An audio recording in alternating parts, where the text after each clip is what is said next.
Welcome to dream club. പറ, അതെന്താ story? ഞങ്ങൾ ഏകദേശം +2 കഴിയുന്ന നേരത്ത് ഞാൻ ഇവനോട് പറഞ്ഞതാ അവൻ്റെ ഫീലിങ്സ് പോയി അവനോട് പറയാൻ. പക്ഷേ ഇവന് പേടി.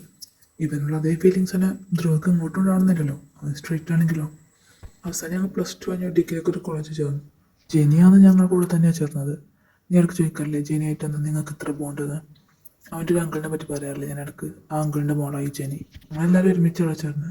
അവൾ വേറെ ഡിപ്പാർട്ട്മെൻറ്റായിരുന്നു. +2 കഴിഞ്ഞ ശേഷം പിന്നെ ധ്രുവയെക്കുറിച്ച് ഞങ്ങൾ തലയിൽ വരുന്നുണ്ടായിരുന്നില്ല. ഏകദേശം 3-4 മാസം കഴിഞ്ഞപ്പോൾ ഏതൊരുത്തൻ ജെനിയോട് മോശമായിട്ട് പെരുമാറുകയും അവിടെ കിസ് ചെയ്യാനൊക്കെ ശ്രമിച്ചു. മാത്രമല്ല പിറ്റേന്നത് ക്ലബിലെത്തി വന്നിട്ട് പരസ്യമായിട്ട് അവനെ കിസ് ചെയ്യാനെന്നും അല്ലെങ്കിൽ അവളെ ഫോട്ടോ എടുത്ത് മോഷൻ ചെയ്ത് കോളേജിൽ ആ കുട്ടിക്കെന്നൊക്കെ പറഞ്ഞ് ഭീഷണിപ്പെടുത്തിപ്പോയി. ഇത്തവണ ഞങ്ങളടുത്ത് പറഞ്ഞു ഞങ്ങൾക്ക് പൊളിഞ്ഞിട്ട് പിറ്റേന്ന് അവനെ തല്ലാൻ വേണ്ടി അവൻ പറഞ്ഞ ക്ലബിലേക്ക് ഞങ്ങളാ പോയി. അവനവിടെ ഇരിക്കാനൊക്കെ അവൻ അവളോട് പറഞ്ഞിട്ടുണ്ടായിരുന്നു. ഈ അടയാളം വെച്ച് ഞങ്ങൾ ചെന്ന് നോക്കിയപ്പോൾ ഇതേ ഇരിക്കുന്നൊരുത്തൻ അവിടെ. നോക്കുമ്പോൾ ആരായിരിക്കും? ഒന്ന് പറയടാ തെണ്ടി. വേറെ ആരല്ല, ധ്രുവ. അവനെ കണ്ട് ഞങ്ങളാകെ ഷോക്കായിപ്പോയി. ഇവനാണെങ്കിൽ അവനെ കണ്ട് ആകെ കിളിപോയ അവസ്ഥയിലാണ്. ദേഷ്യം സങ്കടവും എല്ലാം കൂടെ വന്ന് ഒരുമാതിരി അവസ്ഥയിൽ പോയാണ്. താൻ അത്രയും സ്നേഹിച്ചൊരു വ്യക്തി തൻ്റെ ഇപ്പം അങ്ങോട്ട് മോശമായിട്ട് പെരുമാറിയതിനുള്ള ദേഷ്യം അതിലുപരി സങ്കടമായിരുന്നു അവന്. ആ ദേഷ്യത്തിൽ അവൻ നേരെ ചെന്ന് അവനിട്ട് പൊട്ടിച്ച് അടിതാണ് ചത്തിട്ടിയെന്നറിയാം. ഇവൻ അവനിട്ട് കൊടുത്ത് അടി മാത്രമാണെങ്കിൽ പോട്ടി നോക്കി ഇവൻ അവനിട്ട് ഒരു ഉമ്മയും കൊടുത്തു. നിനക്ക് കിസ്സല്ലേ വേണ്ടതെന്ന് ചോദിച്ചിട്ട്.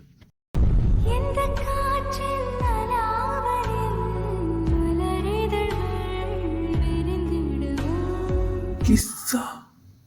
എന്തിന്? അതെന്തിനായിരുന്നു? അത് പിന്നെ എനിക്ക് ദേഷ്യം വന്നപ്പോൾ. ദേഷ്യം വരുമ്പോൾ കുമ്മൾക്ക് നീ ആരാ? ഇമ്രാൻ ഹാഷിമിയ? എനിക്കപ്പോൾ അങ്ങനെ ചെയ്യാൻ തോന്നി. നിങ്ങൾ നിർത്തി. ഇല്ല മോനെ, ഈ സ്റ്റോറി മോൻ കേട്ടി നീ സഭ പഠിക്കണുള്ളൂ. നിന്റെ ലീലാവിലാസങ്ങൾ ഞാനെന്നറിയട്ടെ. ലീലാവിലാസം നിൻ്റെ ഞങ്ങളെ കഥയും പറഞ്ഞിരുന്നു. ഞാൻ പോവാം. എന്താ പോവല്ലേ നിൽക്ക്. മെച്ച അമ്മലോണ്ട് പോന്ന നീ ബാക്കി പറ. അയ്യടാ കിസ് കേട്ടപ്പോൾ എന്താണ് ഒരു ശുഷ്കാന്തി അറിയാൻ. ധ്രുവയുടെ ദേഷ്യമുള്ള ഏതൊരുത്തൻ ഇവർ കിസ് ചെയ്യാനത്തെ എടുത്ത് കോളേജ് ഗ്രൂപ്പിലിട്ടു. അടിയുമ്പൊക്കെ കഴിഞ്ഞ് വീട്ടിൽ തിരിച്ചെത്തി ഫോൺ എടുത്ത് നോക്കിയപ്പോഴാണ് പണി പാളി വരെ ഞങ്ങൾ അറിയുന്നത്. ആ ഷോക്ക് തീരുന്നതിന് മുന്നേ തന്നെ ജെനിയാന്ന് വേറെ ഷോക്ക് തന്നു. ഞങ്ങൾക്ക് ആൾ മാറിയത് അവളുടെ മോശമായിട്ട് പെരുമാറിയത് അവനല്ലാന്ന്. അതോടെ ഞങ്ങൾക്കെന്താ ചെയ്യണമെന്ന് അറിയാതെ ഏതായാലും അടിച്ചാടി കൊടുത്തൊമ്മയെ തിരിച്ചെടുക്കാൻ പറ്റില്ലല്ലോ. അതുകൊണ്ട് തന്നെ അവനെ നേരിട്ട് കണ്ടൊരു സോറി പറയുന്ന വിചാരിച്ച് ഞങ്ങൾ പിറ്റേന്ന് കോളേജിലേക്ക് വന്നു. ഞങ്ങൾ കോളേജിലെത്തിയപ്പോൾ തന്നെ കുറേ ആൾക്കാർ ഇവരെ നോക്കി ഞാൻ ചിരിക്കുന്നുണ്ട്. നമുക്കെന്താ മനസ്സിലായില്ല ആദ്യം. ഇവരെ നോക്കിയപ്പോഴാണ് കുറേ ആൾക്കാർ ഇവരുടെ ആ ഫോട്ടോ കിസ് ചെയ്യുന്ന ഫോട്ടോ എടുത്തിട്ട് അവിടേക്ക് ആഘോഷിച്ച് വെച്ചിട്ടുണ്ടായിരുന്നു. കേക്ക് കപ്പിൾസ് എന്നൊക്കെ പറഞ്ഞിട്ട്. ആ ഫോട്ടോയുടെ ഒപ്പം തന്നെ അവൻ്റെ അച്ഛൻ്റെ പേരും അവരുടെ കമ്പനിയുടെ പേരൊക്കെ മെൻഷൻ ചെയ്തിട്ടുണ്ടായിരുന്നു. അത് കണ്ട് തിരിക്ക് വേണ്ടിയിട്ടാണ് ധ്രുവ വന്ന് ഇവനോട് പറഞ്ഞു, എൻ്റെ മോനെ നീ എന്നെ എൻ്റെ അച്ഛൻ നാളെ കൊടുത്താൻ വേണ്ടി പൈസ ഞങ്ങൾക്കിട്ട് പണിതരടത്. ഞാൻ പറയുന്നതെന്ന് കേൾക്ക്. നീ ഒന്നും പറയണ്ട വൈരെ. Hey stop this. എന്താ ഇവിടെ? രണ്ടുപേരും എൻ്റെ ക്യാബിനിലേക്ക് വാ. ഞങ്ങൾ സാറിൻ്റെ അടുത്ത് വന്നപ്പോഴാണ് ഞങ്ങൾക്കൊരു കോൾ വന്നത്. കഷീർ അച്ഛൻ്റെ അമ്മയും ആക്സിഡൻറ്റ് പെട്ട് കയറാൻ പറഞ്ഞിട്ട് ഞങ്ങളോട് തന്നെ അങ്ങോട്ടേക്ക് പോയി. അപ്പോൾ മാത്രമേ ഞങ്ങൾക്ക് ബാക്കി കിട്ടിയുള്ളൂ. അറിയാലോ, എൻ്റെ അച്ഛനമ്മ മരിച്ചതിന് ശേഷം ഞാൻ അവൻ്റെ കൂടെ താമസിച്ചിരുന്നത്. ആൻറ്റി അങ്കിളും മരിച്ചതിന് ശേഷം ഏതോ ലോണിൻ്റെ പേരും പറഞ്ഞ് വീട് ബാങ്കുകാർ കൊണ്ടുപോയി. അതോടെ കിടപ്പാടവും പോയി. ബഷീർ അങ്കിള് ഞങ്ങൾ അവരുടെ വീട്ടിലേക്ക് കൊണ്ടുപോയതാണ്. പക്ഷേ അവരുടെ ഭാര്യ അതൊരു താടകയായിരുന്നു. ഞങ്ങളുടെ ചിലവ് മൊത്തം അവരുടെ തലയിലാവുന്നുള്ള ഭയമായിരുന്നു അവർക്ക്.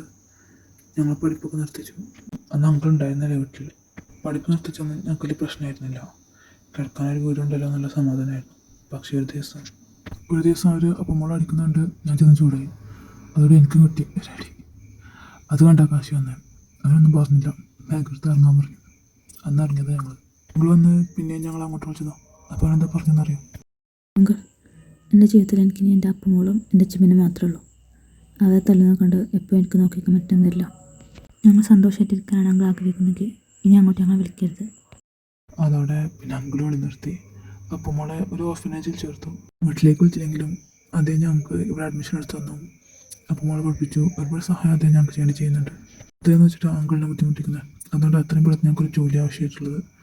അതുകൊണ്ട് ധ്രുവേണ്ടെന്ന് അറിഞ്ഞിട്ടും അവൻ ഈ പ്രോജക്റ്റിന് വേണ്ടി പോകാൻ നിൽക്കുന്നത്. പിന്നെ ഇവൻ്റെയും ധ്രുവയുടെയും കാര്യം. ധ്രുവനെ പിന്നെ ഞങ്ങൾ കൊണ്ടു വിളിച്ചിട്ടോ. അന്ന് ഞങ്ങൾക്ക് പെട്ടെന്ന് പോകേണ്ടി വന്നുകൊണ്ട് തന്നെ ധ്രുവ പിന്നീട് കാണാനോ സംസാരിക്കാനോ പറ്റിയില്ല. അതുകൊണ്ട് തന്നെ അവൻ വിചാരിച്ചത് കാശി പൈസക്ക് വേണ്ടി തന്നെയാണ് ചെയ്തതെന്ന്. അതുകൊണ്ട് തന്നെ ഇവിടെ വെച്ചാണ് ഞങ്ങൾ ആദ്യമായിട്ട് കണ്ടപ്പോൾ അവൻ അങ്ങനെ പറഞ്ഞത്. വാ, നീ വീണ്ടും എൻ്റെ കഴുത്തന്നെ വന്ന് ചേർന്നല്ലേ? ഇവിടെ ഇനി ആരും നാണം കെടുത്താനാ പൈസ വാങ്ങി വന്നിരിക്കുന്നത്? അല്ല, നിന്നെപ്പോലെ ലോ ക്ലാസ്സിന് എങ്ങനെ ഇവിടെ അഡ്മിഷൻ കിട്ടിയത്? ഓ സോറി. നിന്നെപ്പോലെയുള്ളവനൊന്നും അതിന് വലിയ ബുദ്ധിമുട്ടുണ്ടാവില്ലല്ലോ. പൈസക്ക് വേണ്ടി എന്തും ചെയ്യുന്നതല്ലേ നീ. നിന്നെപ്പോലെ വേണ്ടി വന്നോ പൈസക്ക് വേണ്ടി സ്വന്തം അമ്മയെ പെങ്ങളെ വില വയ്ക്കും. നിർത്തട ചേറ്റ. എന്താടോ സത്യമാനപ്പം നിനക്ക് പൊള്ളിയോ? അന്ന് നിനക്ക് ഞാൻ ഓങ്ങി വെച്ചതാ, അത് ഞാൻ ഇപ്പം തീർക്കും. എന്നാ തീർക്കടാ നീ. മൈര നീ എനിക്ക് നേരെ കഴിയുമെന്നോ?